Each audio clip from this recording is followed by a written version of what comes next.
Unrest in West Bengal Sandesh Khali sparked a political unrest. On Thursday, sources from the Trinamool Congress or TMC confirmed that Sheikh Shah Jahan, the main accused in the Sandesh Khali case, was apprehended. Chief Minister Mamata Banerjee previously accused the Saffron camp of instigating trouble, while the BJP and the National Commission for Women or NCW blamed TMC for alleged complicity in crimes against women. Sections will find from court, but Sheikh Shah Jahan, one of the principal accused in a case which happened on 5th January 2024, where ED officers were assaulted during the course of a raid they were conducting in Najat police area. We have arrested Sheikh Shah Jahan yesterday night from Meenakha PS area. We have forwarded Sheikh Shah Jahan to the Bashirhat court. He'll be placed before the magistrate. We'll ask for police remand and let's see how it goes. Thank you. Here's a timeline of events that unfolded in Sandesh Khali this year. January 5th, a mob in Sandesh Khali attacked and forcibly removed officials from the Enforcement Directorate who were investigating Shah Jahan Sheikh for an alleged ration distribution scam. February 8th, the unrest escalated as protesters set fire to 3 poultry farms owned by an associate of Shah Jahan Sheikh. February 10th, a case of molestation was filed against individuals named Hazra and Sardar, with Sardar subsequently arrested. February 12th, Union Minister Smriti Irani made a significant allegation claiming that Hindu women in Sandesh Khali were being subjected to rape. पश्चिम बंगाल में संदेश खाली में कुछ महिलाओं ने media को संबोधित करते हुए बांग्ला में अपनी व्यथा को व्यक्त किया। यह संभव है कि जिनको बांग्ला नहीं आती वो उन महिलाओं की व्यथा को, क्रोध को, उनकी अवस्था को ना समझा हो। इसलिए आज उन महिलाओं ने जो बांग्ला में कहा उसका मैं हिंदी अनुवाद राष्ट्र के सम्मुख रखना चाहती हूं। बांग्ला में उन महिलाओं ने पत्रकारों से गुहार लगाते हुए कहा, टीएमसी के गुंडों के बारे में, पार्टीर लोक देखे जावे कौन बाड़ीर बहू देखते सुंदर।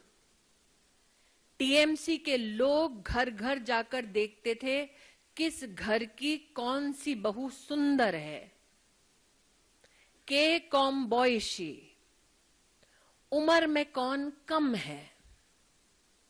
ये बंगाल की संदेश खाली की महिलाएं पत्रकारों से बांग्ला में कह रही थी कि उनके पतियों को आकर टीएमसी के गुंडों द्वारा बोला जाता, तुम्ही शामी होते पारो किंतु तुम्हार कोनो अधिकार नहीं। जिन औरतों को आइडेंटिफाई किया जाता उनके पतियों से कहा जाता कि तुम इसके पति हो सकते हो, लेकिन अब तुम्हारा इस औरत पर कोई अधिकार नहीं है। इन बांग्ला की संदेश खाली की महिलाओं ने पत्रकारों से कहा, निये चले जाबे रातेर पर रात, उठाकर ले जाते थे रात दर रात, যতক্ষণ তাদের মনটা না ভরবে ততক্ষণ তোমার रिहाई नहीं।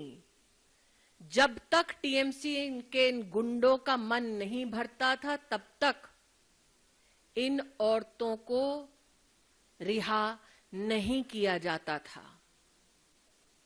ये आरोप है जो संदेश खाली की दलित, जनजातीय, मच्छीमार समाज और किसान परिवार की महिलाओं ने मीडिया के वहां पर लोकली पत्रकारों से गुहार लगाते हुए कहा। February 16th, the Supreme Court agreed to hear a public interest litigation or PIL seeking a court-monitored probe by either the Central Bureau of Investigation or a special investigation team. February 17th, charges against Hazra and Sardar were heightened, now including accusations of gang rape and attempted murder.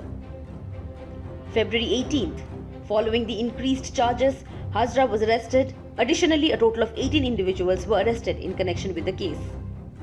February 29th, after evading authorities for 55 days, Shah Jahan Sheikh, the TMC leader accused of sexual violence and land grabbing, was finally arrested from the Mina Khan area of North 24 Parganas. March 1st to 2nd. Prime Minister Narendra Modi is likely to visit West Bengal amid the Sandesh Khali controversy. Subscribe to One India channel and never miss an update.